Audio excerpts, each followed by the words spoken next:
안녕하세요. 셀리정입니다. 요양원에 있거나 곧 요양원에 가야 하는 경우 어떻게 하면 재산을 보호하면서 정부 혜택을 받을 수 있는지 말씀드리겠습니다. 2006년 Deficit Reduction Act, 약자로 DRA라고 하는데요. 연방 예산 축소법이 발효되며 장기요양 메디케이드 수혜를 받기가 예전보다 훨씬 어려워졌습니다. DRA에 의해 Medicaid Lookback Period, 즉 메디케이드 조사 기간이 3년에서 5년으로 늘어났으며 그동안 재산 이전이 있었던 기록이 발견되면 페널티가 정부 혜택을 신청한 날로부터 적용되므로 정부의 도움이 시급한 사람, 즉 이미 요양원에 있거나 곧 요양원에 가야 하는 사람이 혜택 받기가 더욱 어려워졌습니다. 그렇기 때문에 가장 좋은 방법은 물론 건강할 때 미리 계획하는 것이죠. 하늘이 무너져도 솟아날 구멍이 있다고 미리 준비하지 않은 경우 Long-Term Care Asset Protection Trust, 장기요양 재산보호신탁과 Medicaid Compliant Annuity, 메디케이드 연금을 사용하면 재산의 반이라도 지키고 정부 혜택을 받을 수 있습니다. 미리 계획하였다면 원하는 재산을 보호하면서 정부 혜택을 신속히 받을 수 있었겠지만 미루다가 계획을 못했다면 이 전략을 이용해야 그 재산의 반이라도 가족에게 남겨줄 수 있게 되는 것입니다. 빵 반쪽이라도 없는 것보다는 낫다고 해서 이 전략을 half a loaf, 빵 반쪽 메디케이드 플랜이라고 부릅니다. 이는 원하는 재산의 반이라도 자녀에게 줄 수 있게 도와주기 때문에 지어진 이름입니다. 우선 Long-Term Care Asset Protection Trust로 재산의 반을 이전하고 나머지 반은 이 Medicaid Compliant Annuity를 구입하여 장기요양 메디케이드 신청 시 재산의 반이 Countable Asset, 즉 요양비로 써야 하는 재산이 되지 않게끔 하는 것입니다. 이 Medicaid Compliant Annuity는 대부분의 주에서 장기요양 메디케이드 신청 시 신청인의 재산으로 간주하지 않고 수입으로만 간주하기 때문에 정부 혜택을 받을 수 있는 것입니다.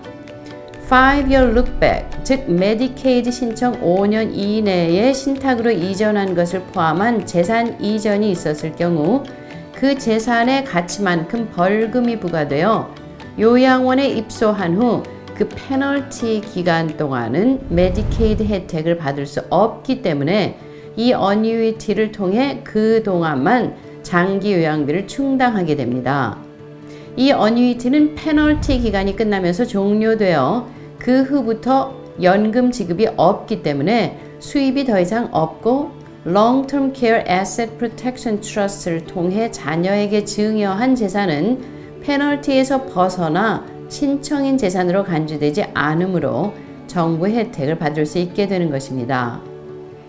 곧 80세가 되는 최 씨 부부는 20만 불의 재산이 있습니다. 최 씨가 어느 날 뇌졸중으로 병원에 가게 되었고 그는 몇 주 후 요양원으로 옮겨져야 했습니다. 아직 건강한 최 씨 부인은 남편의 요양원비로 재산을 탕진할까, 자녀에게 남겨줄 유산이 없어지지 않을까 걱정을 하고 있었습니다. 메디케이드 법에 따르면 메디케이드 신청 시 개인은 2,000불의 재산만을 허락하며 그 이상 금액은 요양비에 사용해야 하는데 신청인에게 아직 배우자가 있을 경우 주마다 다르지만 그 배우자는 약 10만 불 정도의 재산은 갖고 있을 수 있게 해주므로 최 씨는 10만 불을 소진해야 정부 혜택을 받을 수 있게 됩니다. 이 경우 최 씨가 소진해야 하는 재산으로 최 씨 부인을 위한 Medicaid Compliant Annuity를 구입하면 최 씨는 정부 혜택 자격을 받게 되고 최 씨 부인은 이 연금에서 매달 수입이 나오는 것입니다.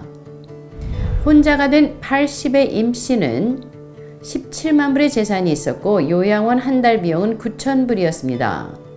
아무런 전략도 준비하지 않는다면 임 씨는 17만 불의 재산을 모두 소진할 때까지 약 20개월의 요양원비를 자비로 내야 합니다. 20개월 후에는 메디케이드 혜택을 받을 수 있지만 재산을 모두 소진해야 하니 자녀에게 남겨줄 재산이 전혀 없게 되는 것이죠. 다행히 half a loaf, 빵 반쪽 전략을 이용해서 9만 불은 트러스트를 통해 자녀에게 주고 남은 8만 불을 메디케이드 컴플라이언트 어뉴이티로 한다면 트러스트로 증여한 9만 불에 대한 10개월 페널티 기간 동안 요양비를 낼 수 있습니다. 즉 메디케이드 컴플라이언트 어뉴이티에서 그 10개월 동안 한 달에 8,000불 정도의 수입이 나오고 소셜 시큐리티에서 한 달에 1,000불 정도를 받으므로 총 9,000불을 요양원비로 사용할 수 있는 것입니다. 페널티 기간이 종료된 후 임 씨는 재산이 없어 그때부터 메디케이드 혜택을 받을 수 있게 됩니다. 어뉴이티에 넣은 8만 불은 요양원비로 쓰게 되는 것이지만 자녀를 위해 9만 불은 보호할 수 있었으니 17만 불을 모두 요양비로 탕진하는 것보다는 좋은 방법인 것이죠. 메디케이드 법은 주마다 다르고 복잡하기 때문에 잘못할 경우 심각한 문제가 초래되므로 전문인의 도움을 받으시기 바랍니다. 도움이 필요하신 분은 312-982-1999로 연락 주시면 상담해 드리겠습니다. 감사합니다.